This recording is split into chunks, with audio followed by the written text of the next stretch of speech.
समजा जर मुद्दे त्या ठिकाणी आणले असतील त्याची सखोल चौकशी ही सरकारच्या माध्यमातून त्या ठिकाणी होणं महत्वाचं आहे। फक्त मला एक कळत नाही, भ्रष्टाचार सर्वच पक्ष त्या ठिकाणी करतात, पण मुद्दे पुढे येत असताना भाजप सोडून मात्र मुद्दे सगळ्यांचेच पुढे येतात।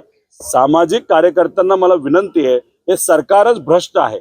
मग मुख्यमंत्र्यांपासून पर सर्व मंत्र्यांपर्यंत हे जे काही कार्यालय असतील या सगळ्यांचा फार चुकीच्या पद्धतीचा व्यवहार या राज्यामध्ये त्या ठिकाणी सुरू आहे। त्यामुळे मुद्दे पुढे येत असताना हायकमांड कुठले हे आम्हाला तरी त्या ठिकाणी सांगता येत नाही, पण कुठेतरी त्यांच्याच मित्रपक्षाचे म्हणजे भाजपच्याच मित्रपक्षाचे विषय पुढे येतात।